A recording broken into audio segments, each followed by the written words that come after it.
Hey there, hope you're doing really, really well. Anyone tuning in here on YouTube, Facebook, welcome, Instagram, hope you're doing really well. As always, super, super glad to have you here. We have a number of questions, I think actually 5 comments and 1 email to go over today, and live questions, of course, that will happen too, I hope. If I'm seem a little bit nervous today, it is because I'm trying to do things a little bit better. I'm trying to up my live game here by having a new webcam, and also I'm trying to share my screen so that you can see when I am reading an email or going over comments. So with that said, as always, nothing is medical advice, just me sharing general thoughts and general advice that I hope will help anyone that is tuning in. So with that said, I always try to start with something that is on a positive kind of a success story or something of that nature. And it's just, by coincidence that it's happened that lately we've had a lot of, positive input from the community. So we will do that again. And now, so I have a comment from Michael Roberts that I want to talk about, and I'm going to try to share a screen here. Let's see how it works. We're going to go to the Chrome tab, and we're going to say, click here and share, and boom. I think you'll be able to see it if you are on Facebook and YouTube here. So let's read this. This is from Michael Roberts. This is a comment on Ask Daniel 47. Thanks, Daniel, for all your videos and the time you devote to this. They make such a huge impact on many people's lives, I'm sure. Thank you, Michael, for all your comments and all the input. Like, this channel would be nothing without people like yourself willing to share, comment, etc. It's a long journey to move beyond bad habits, misguided beliefs, and sleep efforts. But I see light at the end of the tunnel at last, which is so motivating. I now really believe it is possible to get back to a place of restful sleep, because pretty much every time, all caps, I reflect on a bad night now, I see that I wasn't implementing CBTi principles properly, either going to bed too early, sneaky sleep efforts, clock watching, etc. And even though I'm only sleeping a little better than average right now, I'm so much less anxious and worried in the day, which is a big, big plus. At last, I'm confident that sticking with this approach will work in the long run. It is just what I do. Not having to think about it anymore is such a liberation. I just get up at 7:30 every day, sleeping whenever I feel properly tired after midnight. So simple. Thanks so much, Michael, for this comment. And, whenever I hear someone say, I'm a little bit less worried, I'm less anxious, I think I am beginning to understand what's happening. That is actually super, super encouraging, because that is the first step. When insomnia is like a complete mystery, you have no clue what's going on, you're grasping at straws, you're kind of panicking, then you are a step further away from sleeping well than Michael. When you start understanding, it's no longer a mystery. That's a huge step. The next step is really start sleeping better. And the other thing that I found so encouraging here is the last part. I just get up at 7:30 every day. I'm sleeping when I feel properly tired, but after midnight, so simple, exclamation mark. That is it. Like, it is, when you understand sleep, it is actually simple, but it takes some learning to get to a point where you're like Michael can say, it's actually simple. It is actually simple. So I want to say big thanks to Michael for that. And we're going to go back to our home screen here. We're going to remove this. And now we're going to move over to an email. This is from Colleen, aka Jane. And I'm going to share the screen here again. And I'm going to try to highlight things so that when you're tuned in here, you can see, let's see what I'm talking about. So we're hitting share button here, and you are seeing this very good. So let's read this together. Colleen says, thanks for your reply on your YouTube channel. It was pretty much what I thought on the issue of alcohol, slowly trying to take my life back and enjoy being social again. Just for a little background there, Colleen had asked, is it okay to have some alcohol in the evening? And I said, absolutely. It's all about the intent, really. If you enjoy a glass of wine, a beer, whatnot, you should not let insomnia take that away from you. Super important. On the flip side, if you're thinking, oh, I think I should have some wine so I can sleep better. No, that's a slippery slope. That's a sleep effort. Okay, so let's continue here. Sorry for being a pain with emailing so much, but I finished reading The Effortless Sleep Method. I found a lot of her insights very helpful, but some other things caused me a bit more stress. These are a few of my thoughts. Her 12 promises, for those of you not familiar with this book, it's called The Effortless Sleep Method by Sasha Stevens. The first part kind of describes her journey and her overall thoughts about insomnia. And then there are like 12 promises, meaning like if you do these things, I promise that you'll sleep better. And I read this like maybe 2 years ago, a year and a half ago. And ever since then, I thought it was brilliant. But Colleen is bringing up some good points. So let's go back to the email. Her 12 quote unquote promises really are just rules described as promises, not to sound so daunting.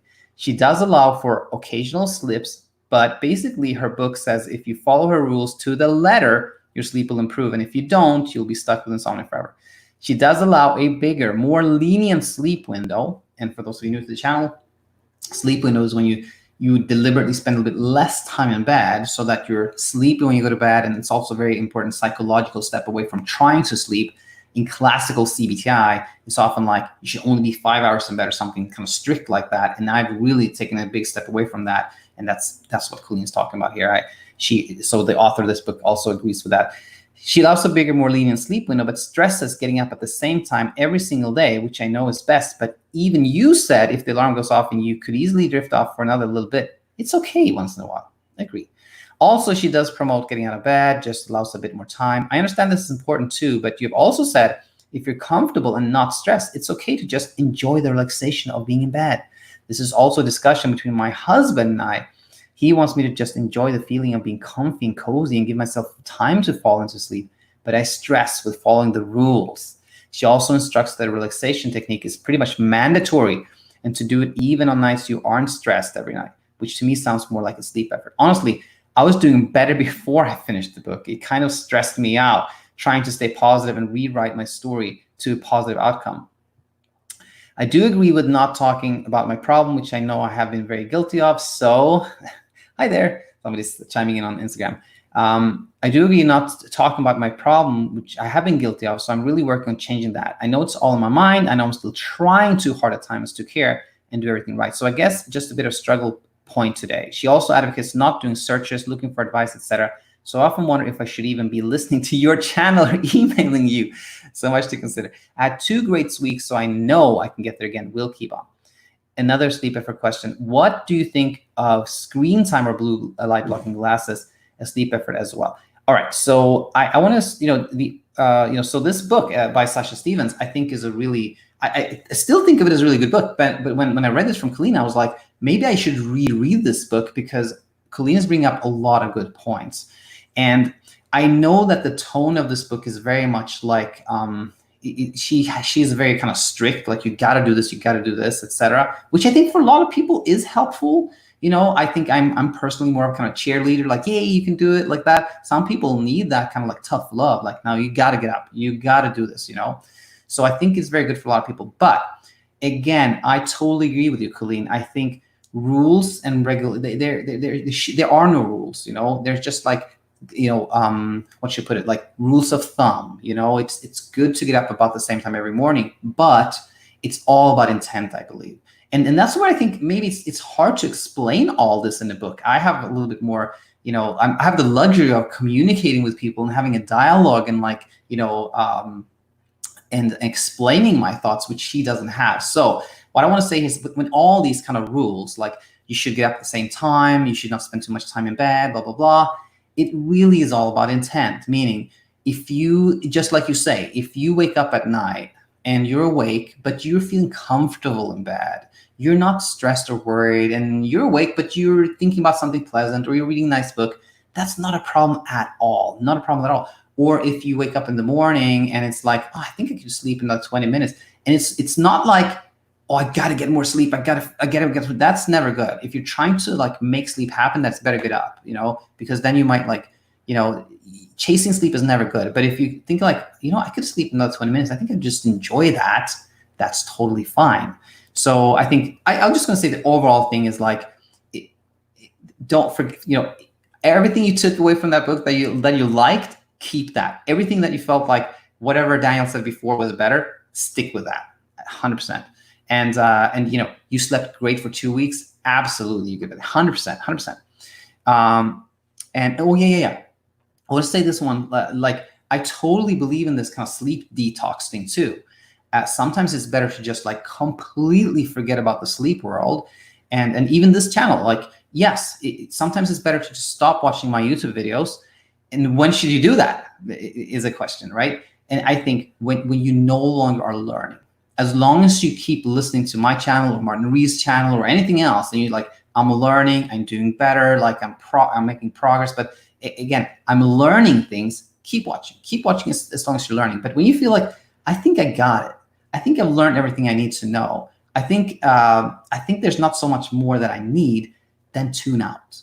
Tune out for a bit. Do that sleep detox. Don't read about sleep. Don't research. Don't do anything. Just enjoy your life. And keep those kind of like the rules of thumb that you learn, and like the whatever insights you think have been helpful. Keep those, and then just tune out. Do a sleep detox. I call it a sleep detox. But I want to add one more thing.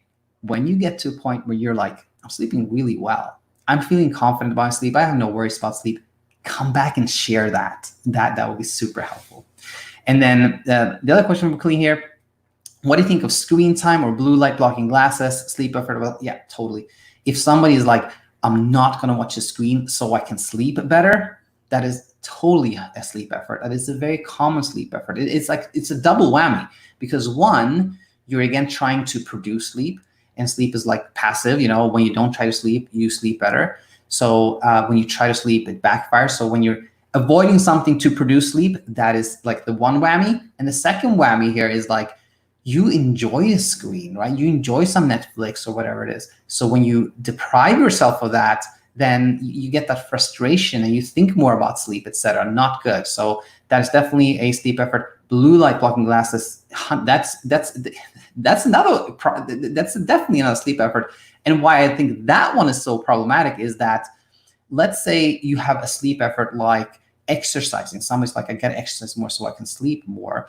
Well, at least you get some exercise, right? At least there's a plausible other reason for exercising rather than trying to sleep more. But when you put on a pair of blue blocking glasses, that's the only reason you do it. It's like you can't hide that behind anything. It is a blatant sleep effort, 100%. All right, so Colleen, hope this helped, and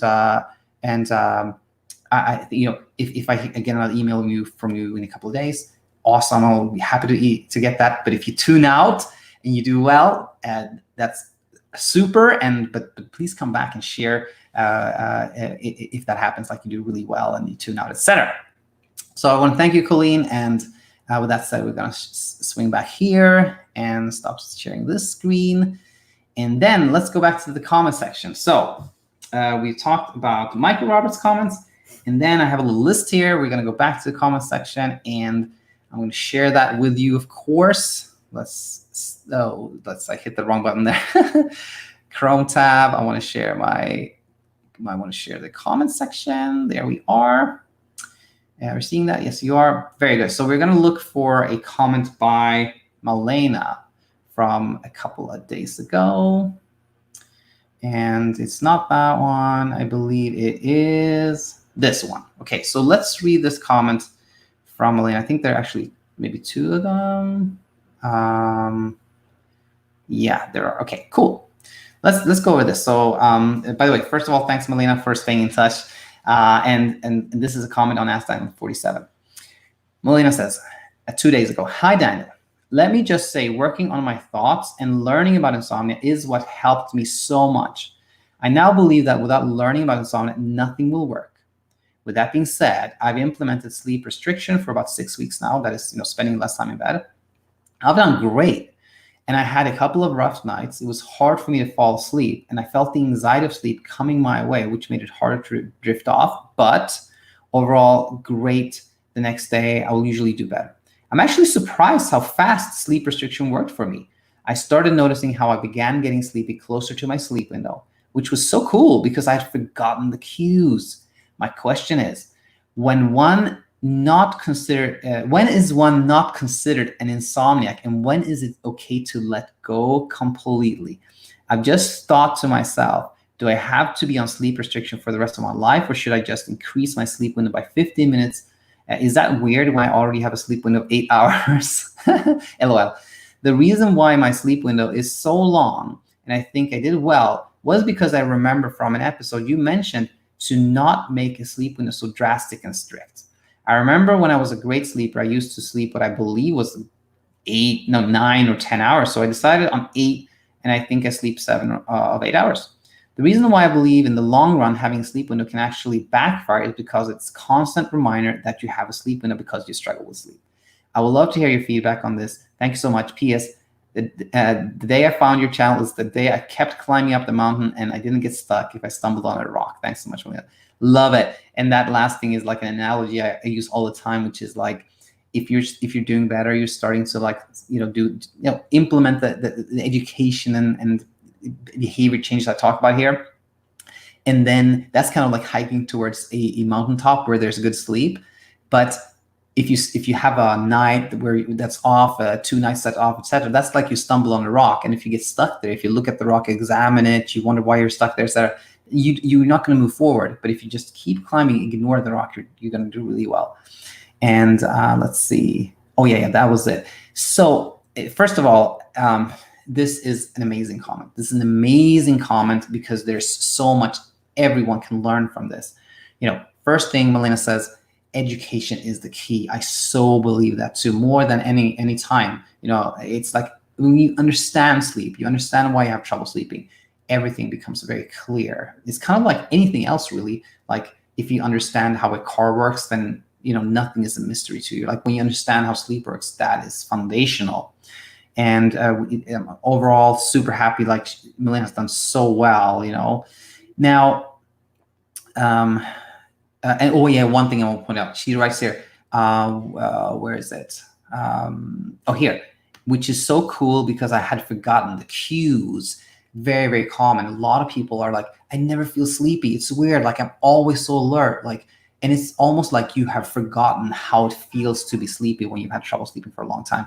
But that's where kind of the magic of all this comes in. When you learn, you become less hyper-aroused. When you're less anxious and hyper-aroused, you start to feel sleepy. When you spend less time in bed, you kind of build a stronger sleep drive. So all those things lead to a point in time where you're like, oh my gosh, I feel sleepy. I haven't felt sleepy in a long time. And you're recognizing the cues of sleepiness from your body again, which is such an important step. And so happy we're reading this from Malena. Now, and by the way, again, Malena, all this is such a great comment. I think everybody should read it. Ask Daniel 47. My question is, when is one not considered an insomniac? Here's the thing. I think nobody should ever consider themselves an insomniac. There is never anything wrong with you. You just got into bad habits when it comes to your thought pattern, etc. But maybe the question is like, when should I consider myself not having insomnia anymore? And again, it goes back to you, because insomnia is completely subjective. There's no objective test. There's no, blood test or EEG test or anything like that. It is when you consider yourself not having any trouble sleeping, then you don't have insomnia.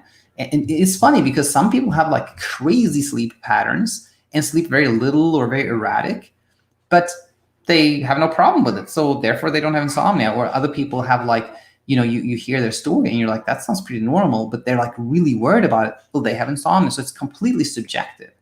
But to give you some more guidance there, I want to say like, whenever someone feels pretty like, I'm not worried about my sleep anymore, I understand it, I think then it is time to let go completely, definitely. So that I think when I read this from you, Malena, I think you're totally ready.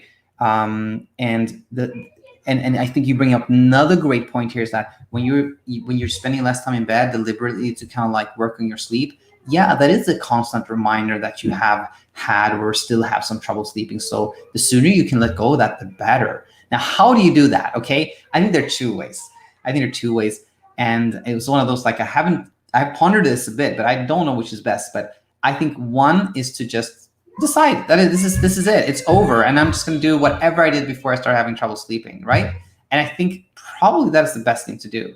And then, but remember, everyone out there, when you do that, when you make that choice, whenever you change something, your brain is going to want to see how that's working and monitor it and question it, etc. And then so you may very well have a period of time where you sleep less, once you made that decision.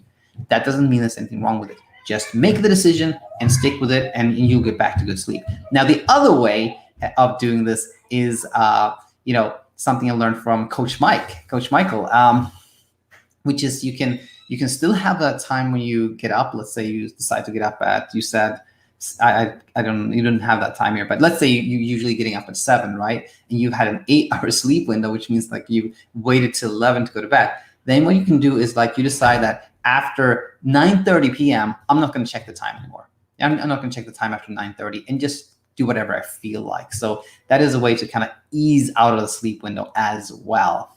So those are really 2 good ways. So this is awesome, Malena.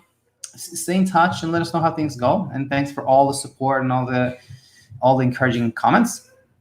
Cool. So we talked to that one. And now we're going to look for a comment from Earthquake. And there it is. Here it is. And this is a comment on Ask Diane number 46. Is it okay to have, no, sorry, I read the wrong thing. Hey, I have sleep anxiety and my sleep is not very good. I heard that insomnia causes cancer. Now I'm very scared about this. I have insomnia, so is there any chance to get cancer? No, there's absolutely no evidence that insomnia causes cancer. It's part of like a whole, range of unfounded beliefs, or I don't know if you call it beliefs. It's like people just, most of the time, honestly, when you read an article or a blog post or something like that, it is actually just implied. It's kind of like they say like, oh, this study showed that these people that had cancer, also had a lot of trouble sleeping. So obviously sleep is very important. Had they said that short sleep or insomnia cause cancer? They didn't. Have they implied it? Yes, that is always what you hear. But no, there's no evidence whatsoever that insomnia causes cancer, not at all. If you look at huge studies that include, there was one particular one that came out early 2019 where they had 47 million people, or 46 point some, like between 46 and 47 million people included. It was a meta-analysis.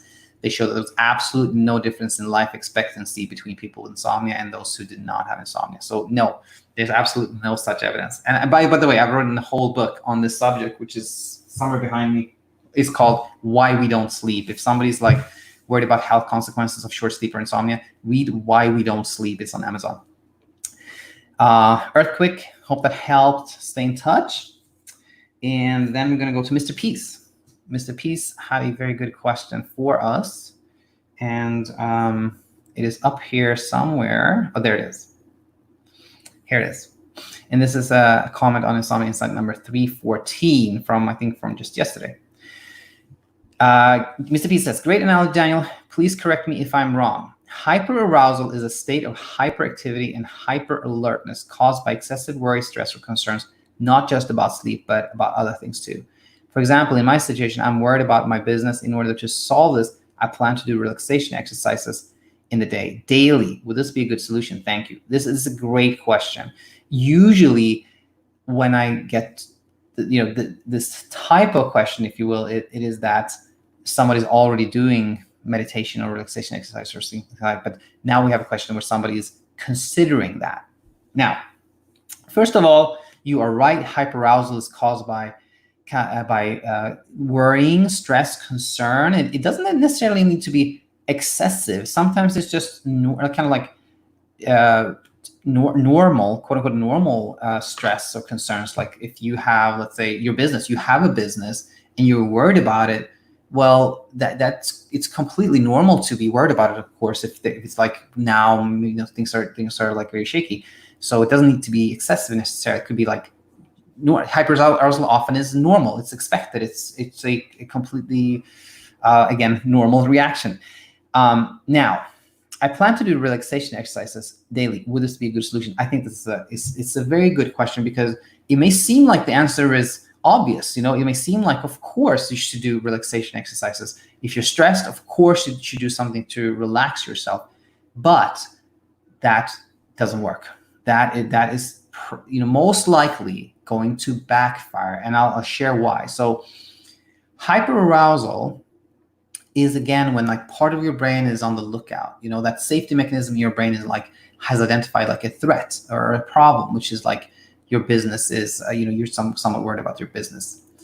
Now it's telling you like, you got to pay attention to this, you got to pay attention to this. And when you do something like, okay, if you decide like, I don't want to have this hyperarousal, therefore I'm going to do this relaxation exercise, it's like you're telling your brain, I'm going to ignore you, I'm not listening to you, I'm just going to try to fight you on this one, I'm going to try to push back on your hyperarousal. Then your brain goes like, you're not listening to me, what are you trying to do? You're trying to block this hyperarousal? No, you need to listen to me. And it's going to give you more hyperarousal. And the more you then do like yoga, meditation, like, I got to get rid of the hyperarousal, got to get rid of it, it's gonna be like, what are you insane? You're not listening to me. This is the problem. I'm gonna give you more hyperarousal. So that's why you often get this scenario where like it's escalating, because you have some hyperarousal, then you try to like do something to block it, then it becomes stronger, then you do more to block it, and then things kind of get out of hand. You classically hear people doing yoga, meditation, like soothing music to kind of calm themselves down, but it backfires. So what should you do? And I think I might have commented on that in this question. It's like, it is kind of the $1 million question, right? Because if you didn't have hyperarousal, you wouldn't have anxiety or insomnia or a bunch of other things.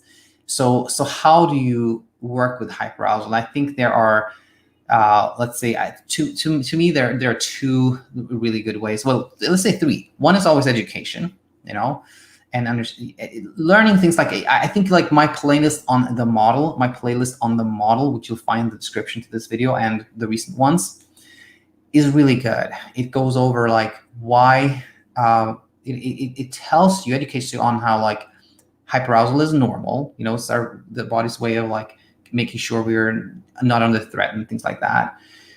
And it has a purpose. It's make sure, it has a purpose to kind of keep us safe and things of that nature. And this model that I kind of have behind me, and in the playlist again, it teaches you how whenever we try to escape a negative emotion, then it becomes stronger. But that model also is really helpful because it gives you something practical to do.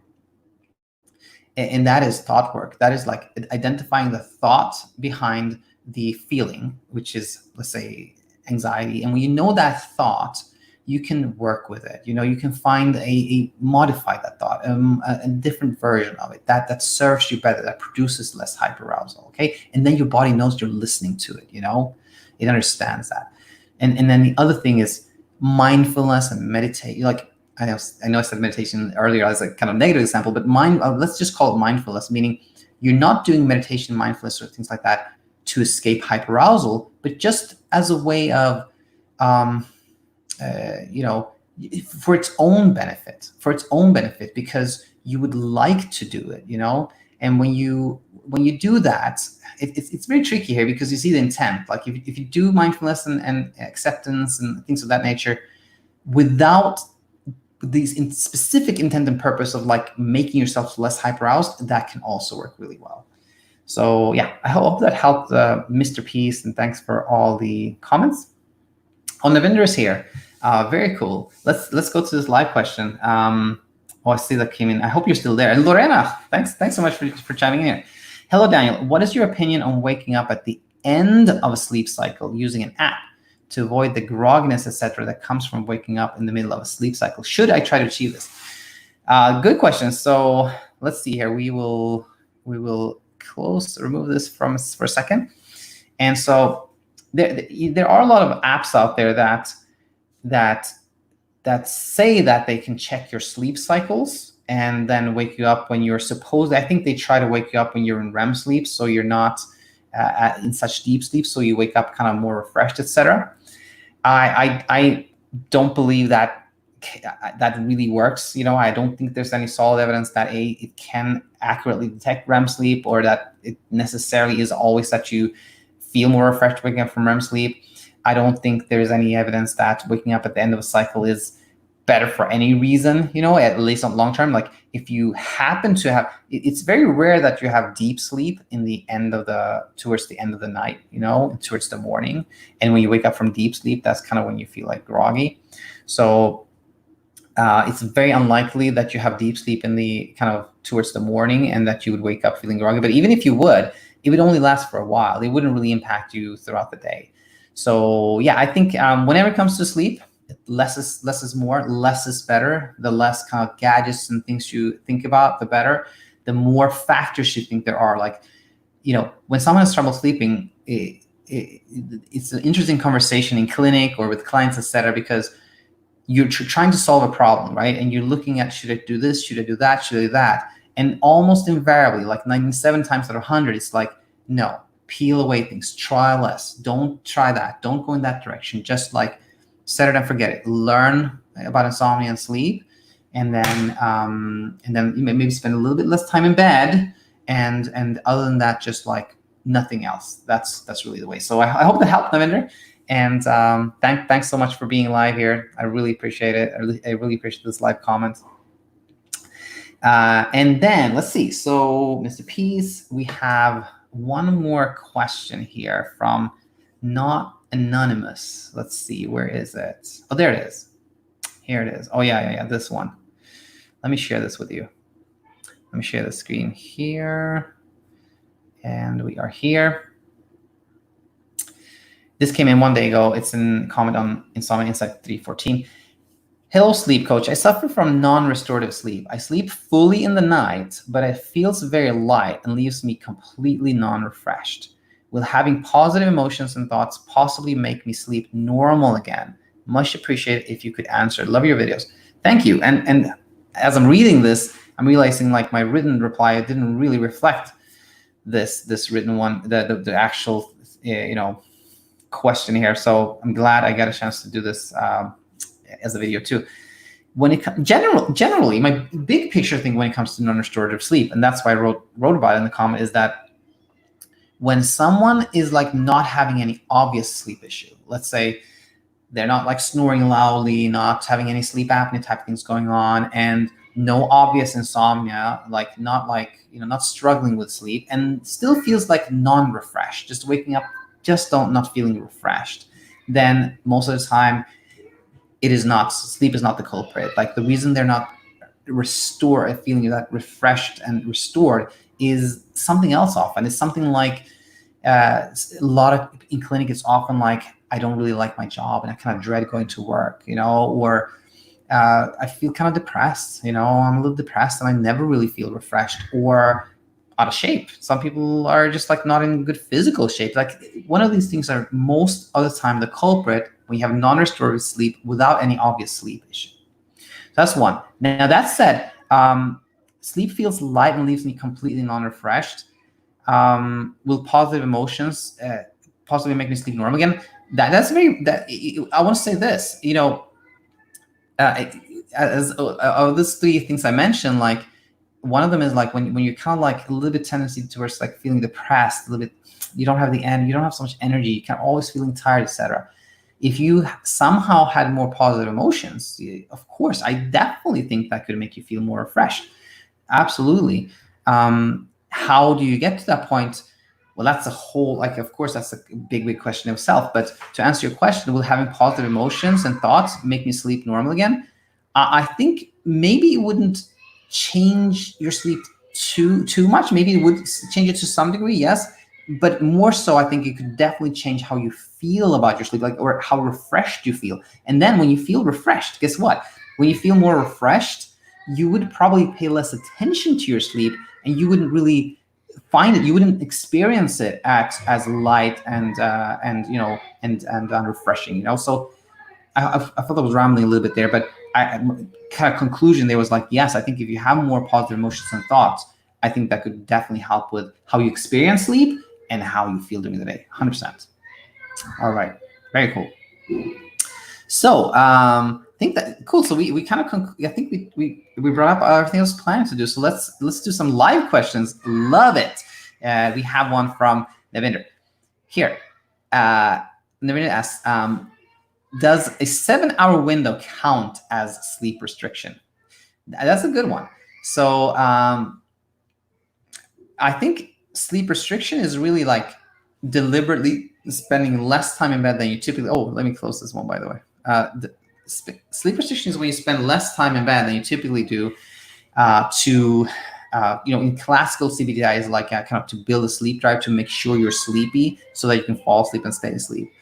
But as I talked about so much lately, I think that is actually not good. I think it is the benefit of sleeping is much more the psychological step away from trying to sleep, Now, that said, I think if someone is typically, if somebody says that I have trouble sleeping, but I have a really long sleep need, I really need to sleep 8 hours, and I have done that in the past, and people are pretty convinced of that.